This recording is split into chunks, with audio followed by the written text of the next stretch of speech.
morning. My name is Edeline Azucena. I'm 39 years old from SDO Binyan. So I discovered PIC because of the co-workers, teachers. So my experience about the PIC is it's okay. Then it is my advisor to teach me. So advise me. So lahat po ay maganda, masaya, ganun po. So ngayong final defense, nakahinga na. So thank you po, PIC.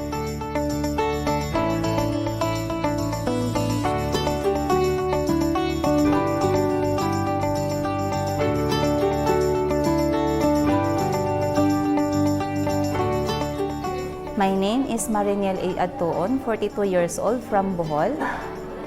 I am teaching kindergarten in Mandaluyong for 11 years. Now I am currently teaching in Bohol. I discovered PIC through my co-teacher in Ilaya Barangka Integrated School, Mandaluyong City, last 2022.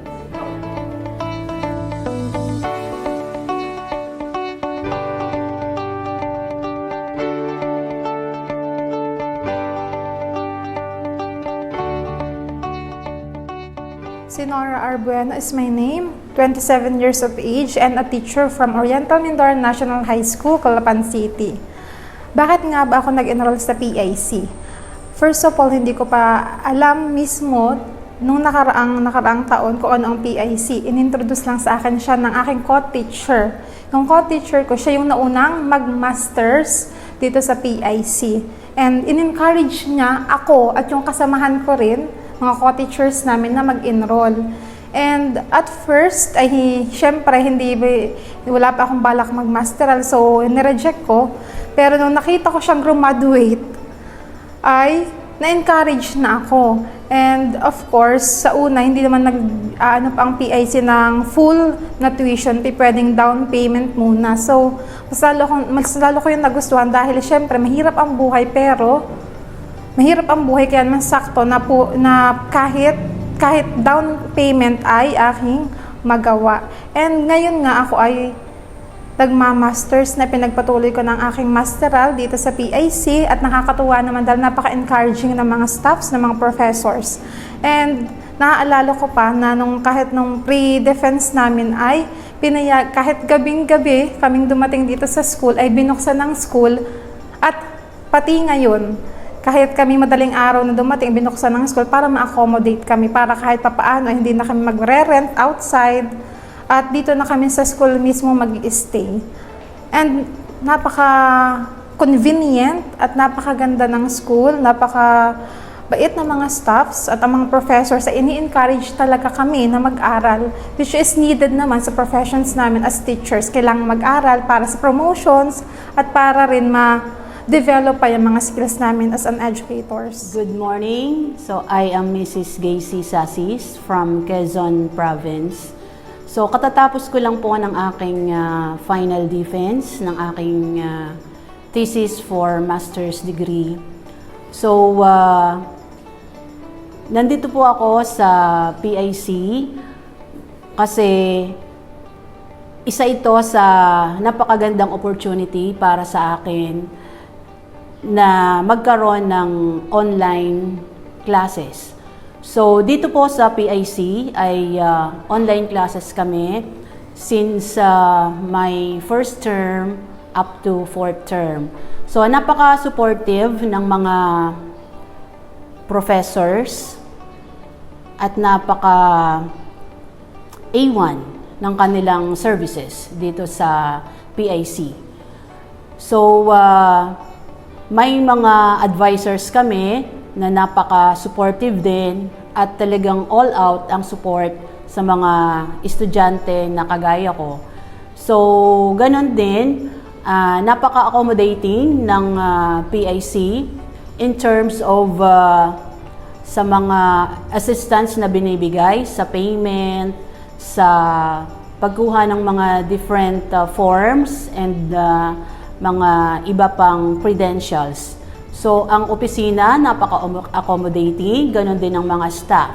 So, ang masasabi ko ay napakaganda ng journey since first term hanggang sa nakarating ako sa final defense. So, I am encouraging you all na dito na rin kayo sa PIC. Thank you. Well, good day everyone. Ako nga pala si Joan M. Chua, 47 years of age, from Oriental Mindoro. So I could say na malapit sa puso ko ang PIC dahil ito yung nagbigay sa akin ng opportunity para ma-reach yung pinakamailap na master's degree at saka PhD degree na inaasam-asam ng bawat isa. So in here, na full-fledged PhD ako through the help of the Transnational Education, which is the blended online and face-to-face class. Bibihira po na bibigyan ng ganitong pagkakataon dahil sa program ni PIC ay na-achieve po natin yung ating main objective, which is, I think, as educators, the highest education na ma-achieve po ng bawat isa. That is why, after graduation, I had decided to apply for a teaching position para naman yung experiences ko, all of my experiences, will be shared dun sa aking mga fellow educators na naghahanap din ng degree na mailap para sa kanila. So at the moment, fortunately, I was very lucky to be hired by PIC as a part-time professor.